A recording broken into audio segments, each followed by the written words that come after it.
Hello and welcome to Autoportal.com, the car buying website that helps you buy better. And this today is the advisor section where we help you buy better by answering your car buying queries. And you can send in all your questions to us and your queries on my Twitter handle, which is flashing at the bottom of your screen. And you can also write into the team, and the team's Twitter handle is flashing at the moment at the bottom of your screen as well. And we will be happy to answer all your questions. And today's question has come in from Mr.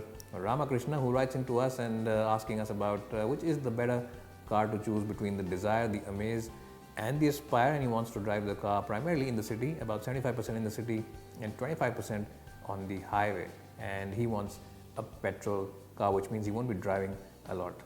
Well, Mr. Ramakrishna, at the outset in the petrol department, the Amaze as well as the Dzire are very closely matched. I won't really be going for the Aspire at the moment because Ford is going to launch a new Aspire in a couple of months. By most probably end of July or early August, you will have a new Aspire out there in the market.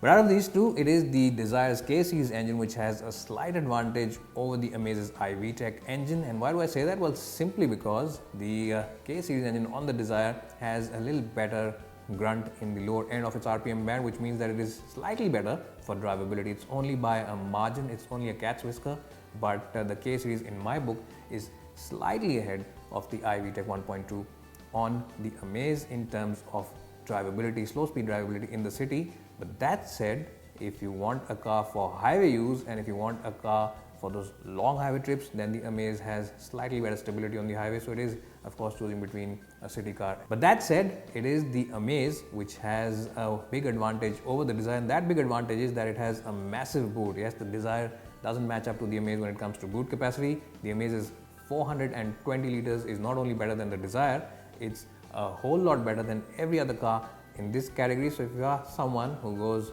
on those weekend getaways and if you are someone who goes on those trips quite often, then you will prefer the Amaze. Both these cars are nearly identical in terms of the cabin space. The one big advantage that the Dzire has over the Amaze is in the cabin department, that the front seats of the Dzire feel a little better than the ones on the Amaze. Well, but that said, if you're in the market for an automatic, that's something you haven't specified, then it is the Amaze which has the better gearbox. The Dzire's AMT unit is a little jerky, so that's something you will not like. But it is the Amaze which has the better gearbox. In the CVT department, it is a lot more smoother and it is also decent in terms of fuel efficiency. And it really is choosing between a manual and an automatic car. So if you are in the market for a manual, choose the Dzire. If you are in the market for an automatic, choose the Amaze CVT. It's bye for now and hope to see you soon.